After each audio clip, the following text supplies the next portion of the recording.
We got our sexy overlay back. Let's go ahead and just move that Spencer logo down there. Now again, I want to stress big shout outs and huge thank you to Dragon for allowing us to cast this, guys. If you are watching our stream right now, I do hope you also have his open, even if it's muted or whether you want to watch it or not, as it's you know, very much without him we wouldn't be casting today. He put the tournament together, he let us come cast. It's pretty rock solid and awesome. And Fenner, if you want to just check what I wrote on Skype to you in the interim here. Yeah. I just turned my webcam off. Hopefully that helps the audio quality. Wow. Absolutely. Does it help it? It's like, really? Yeah.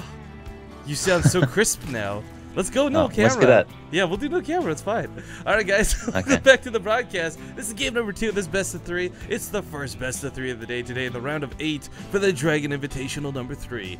I'm Ricky, joined by Fenner, and spawning here in the bottom right corner of the map, it's going to be the Red Zerg player, Ragnarok.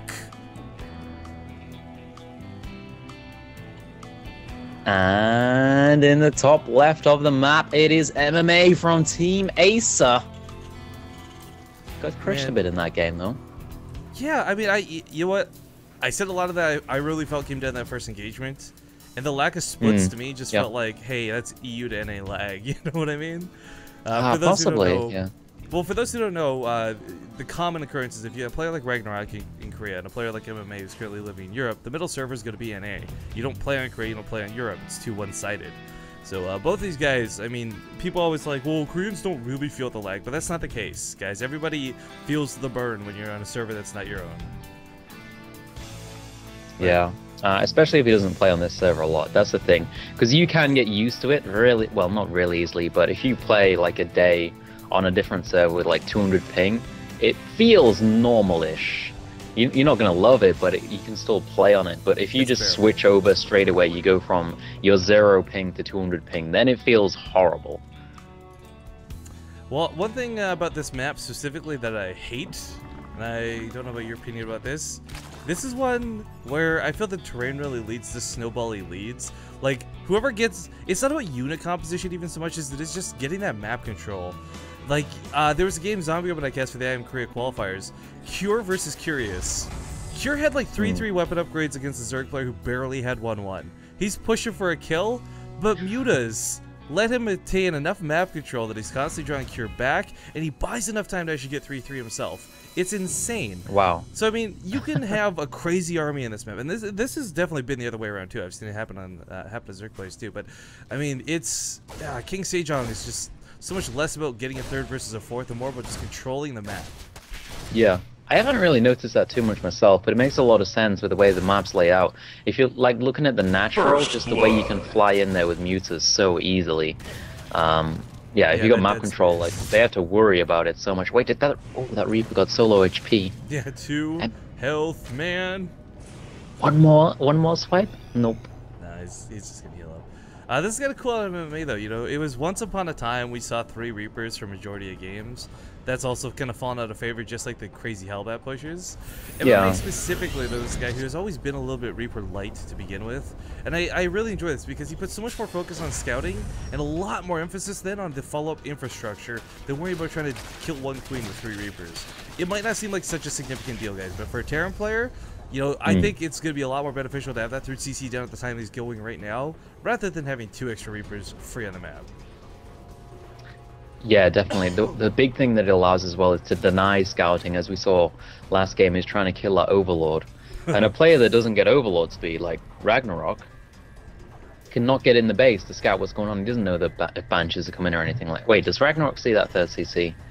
Yeah, but for MMA, he does.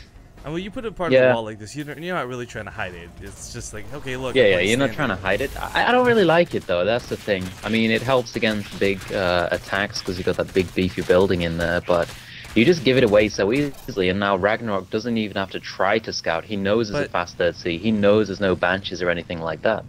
As much as I agree with not liking giving away free information like that, there's the big sort of catch that this is a map that's a bit larger to wall off on. You do have to put that little extra into it. I mean, that's true. Whether it's the 3rd CC or Dumble Engineering Base, we're not seeing a lot of Terran players who are comfortable throwing down 5 depots at this early in the game. Yeah, that is true. Can be some Reaper Hellion pressure here. Actually, he's really light on the Queens. He's going for that Roach Warren pretty quickly, so I guess that's why. And there we go, Roach production beginning. It looks like the exact same build from last game. A few more roaches, I think. That's definitely Actually, more this roaches is... than last game, right? Yeah. Yeah. Oh, wait, is he the gonna roach baneling baneling? nest. He's gonna roach baneling on Yep. him. Yeah, I was he's gonna gonna say scare that's the a wrong lot of base. roaches. MMA sees the natural, and he sees the roach war, and that's okay. Because, you know, you see those paranoia roaches that you know Hellions are hard to deal with. So 8 roaches, 4 roaches for defense, sounds kind of like standard. But what he needs to see, this is going to be 10. The second he recognizes this is 10, he's already throwing in extra bunkers. Oh my god, MMA with the 6th sense. Wow. I guess the roach one does look a little bit... I mean, the roach one I guess would otherwise be at the front of the base for a wall off against Hellions. Might be the only thing that I can think of that would give him this tell. But this is huge. That's a really good read from MMA because like it looks exactly like the build that Ragnarok used last game. And that's his idea though. Yeah. He opened with exactly the same roach run timing. And the roaches popped at the same time. He even pushed across the map last game, but he only had 6 roaches. But here we go. This is going to be a big push from Ragnarok. He needs to do damage with this. I think MMA Otherwise, should be okay. I really don't think he's going to die to this. His production looks fantastic. He's got Marauders out. He's got 4 freaking bunkers, and he retained all the Hellions. That's probably the biggest #1 thing. Here we go. The banelings are coming up to the front door. He has to do damage with this. He has to do a lot of damage. The bunkers there. He's trying to get the banelings through, but 2 bunkers survive. There's not that many units for MMA though. Oh, but here goes more banelings. This is really scary. The bunkers that did survive won't survive much longer, but the roaches are gone. And these are the potency of the attack. The unit count's too low for Ragnarok. What a defense from MMA. What a read. That's the big thing there because... Yo, here's the thing though. I'm really shocked he still went through with that. The Overlord saw that MMA threw down like 3 bunkers. He knew that the defense was ready for this. You know, if you throw it on the Baneling, it's fantastic, but you don't have to follow up with the all-in. You can still just back off, and if you haven't lost those units, they will be good for the mid-game. Yeah, and he did build a lot of follow-up lings as well. You see lings still coming across the map there. Yeah, I like, well, look at this though, Ragnarok, you know, I think he realized, like, okay, look, I might have done crazy amounts of damage, but I did force MMA to play super defensive. I did force him to panic, pull off mining for quite some time, so feeling confident enough to throw on double Evos, gonna go for that layer tech. You know, this started as an all-in, and had he made any more banelings right now, this would probably be that situation where you're out of the game because you've dedicated too much to it. But he's falled back. He's got a drone count behind this. Yeah, it doesn't look that bad actually. Just looking at, I mean, he's got 18 drones on the natural. He's gonna, 18 drones on the 3rd base. He's gonna be finishing that off now. He's got 6 gas out. As long as he defends the first push from MMA, then he's good.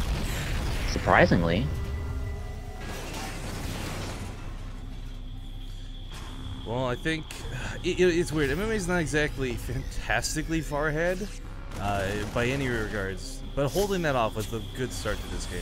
Because that's an attack, for those who don't know, that's an attack that was meant to decisively kill, not bounce back off of. So for Ragnarok, you know, normally this is where you'd see, I mean, he's got 1-1 on the way, but it's going to finish after MMA. You know, you see Zerg players scoot ahead to that 2-2 so freaking quickly. Usually it's the Terran players behind in the upgrades, but it's a complete role reversal. And we'll see if MMA can capitalize on that. Going up for a couple drops right now. I don't think these drops are going to do a lot of damage. Look at this. The Overlord spread for Ragnarok is insane. The Overlord spread. Yeah. Even West isn't doing a Roach Bane. That's crazy, man. But, you know, it's playing against the fact that MMA is not going for those Vikings, that he doesn't clean this up. Because can you imagine if 1 Viking was out right now? He would have 7 Overlord kills. Yeah, because that's the thing. Like, I used to spread Overlords really early, like, all over the place. And then I had a teammate who always opened with a 1 Viking, and I lost so many Overlords, and then I just never spread them early on anymore. But he's still going to get a lot of Overlord kills just by dropping Marines on these. Yeah. Small run by goes up here to the 3rd, but there are units in the fence, so not that big of a deal. I hate this wall, because it's still going to need the extractor, I think, or the refinery. I'm not quite sure if that is deep as a full wall, because this cliff in the back is such a scumbag cliff. Yeah. But okay, he's dropping the main. His band there we go. Drop, waiting though. Has he got them? Yeah, he's got them at the 3rd as well. So, well, he knows about them. I mean, like they've been attacking Overlords all this time. So, yeah, he's on a bit of a clock too because the mutas are finally coming out. So I mean, the medevacs will have to be shut down soon. So probably just gonna go out and do as much damage as possible. Woodmine does. Burrow, can he get some hits? Get some of the banelings. Not too bad. Still not bad. Overlords. Not bad. MMA. Overlord killer. I'm gonna get that last one. Boos. Boos. But still, I mean, 6 Overlords, not exactly cheap. That's like denying a base right there. It's like almost denying 2 bases. Yeah, I think that's definitely worth it. Now MMA is gonna look to push across the map, but he just turned around there. I like maybe saw something. I like that he pulled back. This is not a 4-second push. Even if the Muta count is low as it is, the Banelings will wipe most of this out very quickly, especially if they engage on creep. Yeah. But he is gonna, like, it looks like he's a bit indecisive. He's like, oh, do I push out? Do I go back? I'm not really sure. And now the Mutalisk are gonna, they're gonna pull him out. The Banelings morphing in. We don't quite have that crazy overwhelming amount that we did last game, but there are quite a few of them in play. It's worth noting, Concussor Shells were glanced over this game, so he doesn't have that slow effect. The Marauders, nice to have for the tanking, but those Concussor Shells are huge for the Banelings. Yeah, he's moving forward onto the creep now. Ragnarok's army looks decent again. It feels like he's just gonna roll over, picking up the units at the front here, and now he's gonna move into the rest. Why does MMA's army always look so small? There's so many units here for Ragnarok.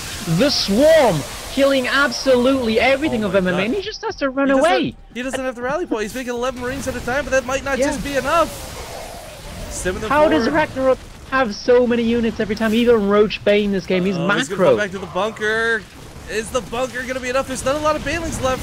If he takes out these Banelings, he can hold against the legs, no problem. Widowmine's not gonna get that miracle shot off, and the Mutas actually disengaged in the middle of nowhere. We had a drop in the main at the same time for Ragnarok, but he cleans that up pretty handily. Disengaging back off of MMA's base, if he had more Banelings, I guarantee you he'd keep pushing, but that's the breathing room MMA really, really, really needs. This is so weird, Rifkin, because they both had even supplies there. They both got the same amount of SCVs, but MMA's army just looks so small all the time. Maybe it's the way that Ragnarok takes the engagements, controls its units, but... It's not about size, it's how you use it. Good one, Rifkin. No, but I mean, seriously, you are dead on with that comment. I mean, somehow, some way, you know, usually a Terran player, they've got this crazy amount of Marines, you're so scared to engage into it off a creep because you know you just don't have enough units, but it's not the case here. We got some Mutalisks heading towards the natural base. One turret's not going to stop these. No, it's definitely not. And actually, his Muta count's pretty low. Like, compared to most games, this is only 16 Mutalisks. He's not going for the huge Mutalisk count. Whoa. And maybe that's one thing that's coming into play here. Let's not forget, too, though, this is off of the back of a failed all-in. So, for Ragnarok to have a low Muta count is not that shocking as far as, like, I guess, standard... Ooh! Nice shot with the Widowmine. As far as standard gameplay goes, but... Yeah, for this late in the game, I'd actually say it's not too horrible. He's not really been putting a lot of folks in, though. I think that's probably also where he's getting a lot of his army cap Banelings, but yeah, not quite getting the worth out of this drop, forced to retreat, and sadly you can't unload Marines over here. Yeah, that's a very flat part of the map. But this is, I didn't this is realize what I you was could go all the way talking about. down.